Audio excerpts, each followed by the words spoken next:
Hey everybody, it's Kara Crossway-Brindle back on another video with my good friend Sybil. She is a colleague, she is a powerhouse. I'm gonna let her talk about herself and what she's up to. But just know that this video is a little bit heavier because you know me, I like talking about all sorts of topics. We're actually gonna be talking about financial abuse. So financial therapist hat here, and then Sybil is an expert in her specialty, and you're gonna hear more about that. So Sybil, thanks for being here. Yeah, thanks for having me. I love to be able to share all the deep, like hard, edgy topics that I work with. I work in Yes, some you're not afraid heavy, of these topics. That's why I heavy asked you to come things. on. Yeah, So so tell people who you are and what you do, because those who don't know yeah. you, I think they should. Yeah, so I am a therapist in Colorado. I run a group practice here, but I've really transitioned to specializing in working with victims and survivors of domestic violence and narcissistic abuse, which financial abuse is in 98% of all of those cases. And so it's Yeah. huge. Um, and it's a part of domestic violence that people don't think about as much because you might be in a relationship that's abusive and there's no hitting, there's no physical harm to you at all. And financial abuse is like the underbelly. So I have a podcast, the Rising Beyond podcast, and created a community to support survivors, which is the Rising Beyond community. And we talk a lot about the financial impacts of abuse. Mhm. Absolutely. I mean, this is why I was like, hey, when do you have availability? Because I knew you could talk a lot about this. So, for folks who are just hearing these words paired together for the first time, financial abuse, how would you define it, or how has your group of survivors defined it? You don't mind me asking. Yeah, so it's really any financial abuse or economic abuse is any time that finances or economic stuff is used as a tool to gain and maintain power and control over somebody. So it can Mhm. look a lot of different ways. Very often, like the first thing people think of is like, oh, in these relationships, it's the man and they are going to give their person an allowance and they're not going to allow them to spend any money. And that is what people think it looks like. And it does, but it can Right. look so many different ways too. Hmm. So I appreciate you emphasizing like it's almost got this quality of like to maintain or gain power and control over somebody else. That's a huge piece of the definition here that I want to emphasize to our viewers, especially because the financial therapists who are going to watch this also, as well as like our layperson, that there's some certain things we want them to look for, right? Whether it's that Wow. textbook definition of I give you an allowance, you have to hand me your paycheck kind of dynamic. That's just one example of many from what you and I have seen. So what are Yeah. some other examples people should be on the lookout for of what financial abuse could be? Yeah. Offline, it was interesting because you had said something um, about financial abuse can look like love or something like that. And I hadn't thought of it that way. And oh my gosh, yes. So Yeah, and it, that's not, I can't credit that to that's me, not but that was Kara someone else. Can, but Yeah. it really can because it can start off as I'm going to take care of you. I don't Mm-hmm. want you to have to worry ever about this. You want to be a stay-at-home mom. I'm going to make that happen for you. And so that's kind of how it can start.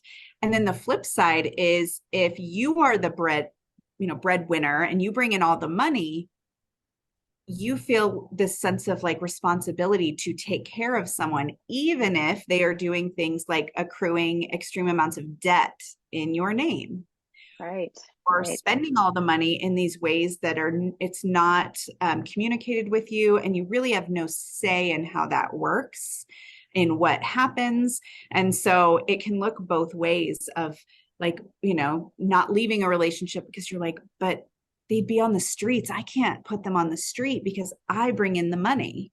mm-hmm. Yep. Or my partner let me be a stay-at-home mom and this is my dream. I have no way out because I have Yeah. zero financial um like access. And I haven't Mm-hmm. had a For job. So themselves. I'm trying to get a job. And so it can Exactly. be all these different ways, but really it is, and what I've been seeing more recently, and I'm sure it was there before, but just something that's coming up a lot recently is you're romantically together, you have joint assets, and one person just decides they're not going to pay them. Mm. And so you feel like you actually have to pay for it all. Yeah, because your And name's on it, it's attached. Yeah. so they're just like, yeah, you know what, mortgage, I'm not going to put money in that account anymore. Wow. It's like this forced responsibility of like, I didn't sign up to take care of all the finances, but now I feel like I have to because there's no other choice, Mhm. at least not right off the bat. Hmm. Yep. And it's you having to figure out and move pieces around and make sure your needs aren't met because you have to pay the mortgage, you have to pay off these credit cards, you have to pay these things off because they were put in your name. Hmm. Or you have Yeah. the point, it's in both of your names. So that's something that comes up, like early retirement, like forced retirement, when it makes zero sense financially, Mm-hmm. is something Yeah. that's really big of like, yeah, I'm retired at 50. And we have this like life to, right? We have a home, we have the, like this lifestyle, and I expect you to maintain this lifestyle for me because I'm retired. Yeah. Yeah. And not really looking at the numbers, which is definitely the arena of financial therapy of like lean into your numbers, what feels right, not from an emotional side only, but also like practically from what you're saying of like, does this make sense to retire? Um, is this now someone having to come out of retirement and they're like refusing to do that to help pay the bills because they're like you said, I'm Yep, retired. So like this I'm is how it is retired. now. So like I think there's that kind of like passive piece to that. And then there's like this more active piece where I hear the word in my head of like manipulation, where it's like, I expect you to give me your paycheck. You're bad with money. This is what I hear a lot as a financial Yes, therapist. Like, you're bad with money, so I'm gonna take on everything. yes. But that also means I'm gonna have that power and control over what you spend, and I'm gonna reprimand you if you overspend or you only get cash, you don't get a card to put stuff on, hand over your paycheck if you have one. Is that Yes. something you've seen as well Yep. in your support? Yep. And that is, I guess not more stereotypical, but that's like what people think of as abuse. And it happens. And it starts off, right? That like small of like, gosh, you're so irresponsible with money. You're just Mm-hmm. not, let me handle it. And then they do get to do whatever they want. And it slowly, systematically over time, they take full control of the money. Yeah. And so, I work with women who can't buy diapers. They can't buy formula. They can't do the things for their babies Mm-hmm. because they don't have access to money. And because that is their, right, that's going to harm this mama the most, is to keep needs away from your child. That's what's used. So it's like, no, you can't purchase that. You just bought diapers, Mm. It's right? And like, awful. give me the receipts. Look, I just have it. You just bought diapers. You can't do that. And then Yeah. they really have a time accessing resources like WIC or Medicaid or any of those, because if they're technically married and the income is above, they can't access. Right. So like puts them in this like little spot where there's nothing they can do. That helplessness probably shows up next. Yeah. Yeah. And then further down the line, you've left and you're like hoping everything's going to be better. Financial abuse happens in full force and effect in post separation abuse after you've left. So this is through the court system, filing motion after motion after motion, even though they're going to be like, they know they're going to be dismissed, but you have to have an attorney or you have to address it. You have to respond every time, which costs money to do these things. Definitely. Yes. Um, they may not pay child support. They will hide money. Like that's actually a really big thing. Is like, is my partner hiding money? Mm, Do they have a side gig that's cash pay? Or, if you haven't been responsible for the money, where is it? mm-hmm. Yeah. And Where so does it they live? easily hide money. And so then they don't have to pay you, a certain amount of child support that you deserve or that you're, to help raise your kids and things like that. So it just is like across the board Mm-hmm. can do so many things and it causes so much damage, like long-term damage. Oh yeah. I was just thinking of like the clients who've disclosed the scenario of someone saying, I'm going to keep taking you back to court. That actually came up recently in some of the work that I'm doing. And they were like, yeah, they're just like trying to put me into all this debt because I have to pay this attorney or keep showing up or like stop my business because they're a small business owner, stop my business to go take care of this. I'm not making a regular income to Mm-hmm. support myself or my kids or whatever that looks like. And how horrible that was to even hear them articulate. Like they had a complete understanding of what was happening. I'm like, they're just going to keep taking me to court forever. And like Yeah. presented it with such a matter of fact that like hurt my heart as a person before I This showed is up in my just what it professional role happened. of like, that's horrible. but that they're trying to make do with like, what do I have control over? What can I do for myself? Can I create other income streams to support myself and my family? Because they're going to keep doing this from that abuse place. So now we've talked a lot about romantic partners, what it looks like under this like umbrella of domestic violence with children and families and post-separation abuse. I know another piece of this puzzle could be children and adults dynamics when it comes to financial abuse. So when I say that, what pops into your head, Sybil? Yeah, so it can go both ways, right? A child being abusive to a parent, or a parent being financially abusive to a child. And so it could be something, and this happens in romantic relationships too, where they're preventing this person from working. And that could be like, you can't work. Or it could be, the minute you're like, oh, I'm running late and going to work. Oh yeah, the car broke down. Or there's something wrong with the car, so I took it in. You don't have a car.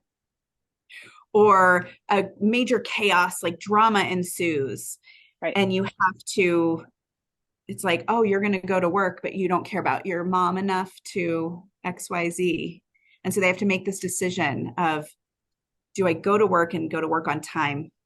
Do I handle this with my parent, with my child, with my whatever it might be, right? Whichever way.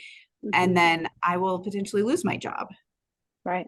Right. So She like can't be that. chronically late. Yeah. Or just like promises of finances of like, oh, there is all this money in this account for you, for college, for whatever it might be.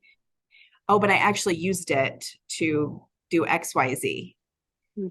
And it's not, there's no discussion about it. It's not for a need. It's like for a, like, oh, I wanted to go, I got asked to go on this vacation to Europe. I've tapped into your account. Yeah, that I've made a promise to you for. Yeah, that's horrible. So it Absolutely. can happen in all these ways. Or if you're looking at like the elderly, right? Like they at some point, maybe they can't take care of their finances. Maybe they have dementia or they have something like that where they can't, or they are kind of gaslighted to believe they can't. Right. Where they're being told, oh, you're not really tracking things well anymore, mom or dad. So I'm going to take this over for you. I'm going to take care of your finances. Yeah. And then same thing, like their bills aren't paid and they're not taken care of and they're using money in other ways. Right. So yeah, it's so sad because finances is such a huge piece of just how we live day to day and what we have access to and what we don't have access to. And so it's just a really huge way to like have power over somebody. Yeah. And so for the financial therapist watching this video, I think that's important to like start being curious or asking maybe quote unquote the right questions to discover, is this financial abuse or have a flavor of financial abuse versus is this a dynamic of like financial enmeshment where a parent's like trying to take care of their kid and it comes from a heartfelt compassionate place, but it's not helping them thrive or build independence or some of these other things that in the financial therapy arena we're looking at to say like what are the warning signs for abuse versus enmeshment or some of the other terms in our field. Any other thoughts you have for folks watching our video when it comes to just, this is a heavy topic. I feel it in my shoulders of like, oh, I'm sure there's probably a whole nother video series of like, what can someone do about this? This is just the tip of the iceberg. But any like very quick resources or ideas of how to help someone if they're like, oh my gosh, this is me. I'm stuck in this. Yeah, I think there are a handful of kind of financial advisors that you can tap into, to just get an idea of things. And it's hard because there's like this idea of like, oh, I can just squirrel away money, which yes, you need to do that if you can, but you also need to look at what is the repercussions of and danger if someone finds out I'm squirreling away money. Like I think big picture. Yeah. Long game. I think being really creative of ways you can make money is really helpful. It's really sad, but I have a good, group of bankruptcy attorneys that my survivor clients have had to use as they're going through family court because bankruptcy is a big piece of things. I would say if you're going through it, the first step is documentation. Like document everything. Have a little flash drive, which anytime, like you have access to a pay stub, or there's like an envelope of cash on the table from their side gig or whatever it is, take a picture. Mm. Take a picture, take a screenshot, print something out, print out your bank statements all the time. Like, Yeah. so that you just Have a trail. always have it, Mm-hmm. because that will protect you longer term Yeah. if you actually have evidence of. I appreciate that. And I think, from a community place, because you've built this beautiful community, maybe a step even alongside that is know that you're not alone and that you can connect with Yes. other people who might be going through it. I mean, this is why we're having this conversation to kind of like remove the veil from some people's eyes to be like, oh my gosh, is that me? Like, am I worrying about this? Does that sound familiar? Do I now have a concern? Maybe you're joining Sybil's community online to say, like, do I need to explore this further with people who are non-judgmental, who hold compassion as we try and figure it out? Do you engage a financial therapist like myself and the folks that do this work to say, like, I just need to explore this further and figure out what this means for me. If it is or is not financial abuse, but has a flavor of that, is there something I can do and feel empowered to do that? And that So that was the learning, point of it. Yeah. that Mm-hmm. learning piece of like, am I financially irresponsible? Maybe you are. Maybe you know zero about finances. You can learn. Yes, you You totally can can. learn about it. That's the beauty of it, is like we can have those conversations, especially if you're coming into this video watching this going, I am bad with money, or that's a belief I hold. Like, I mean, that's a thing that we champion in financial therapy, is like, you don't have to be, and we can change that narrative and that belief, to saying like, I understand my money is maybe something people aspire to believe. So I just really appreciate this conversation, knowing again, it's probably going to stir up more questions than answers for folks as they watch it. And so my plan is to put your resources below this video, to share some other things so people have a chance to engage your community, or if they have additional questions for you, if that's okay. Any final Absolutely. thoughts for folks that are coming into this going, oh man, I'm so glad we're talking about this? Yeah. Final thoughts is this is one of the most difficult pieces of untangling yourself from anyone who is abusive to you. The resources are fewer because people don't like to talk about it, or they don't see it as abuse, right? Abuse is still seen as like, I got hit, Yeah. but abuse can look a lot of different ways. And so there is help out there. There are so many people going through this out there. And so it's like finding your people and finding your knowledge so that you can kind of untangle. I love that. Yeah, that there are still things you can do if you're feeling overwhelmed or feeling a little hopeless or helpless. This is why we wanted to talk about this, is to bring some things into awareness to say there are things you can do. So I hope you're all feeling more empowered, just knowing that there are resources we're going to include here to get you started if this is part of your experience. And for financial therapists watching this video, I hope you're starting to think about what you could ask clients from a compassionate, curious place to start to uncover if this is part of their experience or not. So stay tuned for more videos. Sybil, thank you so much for being here.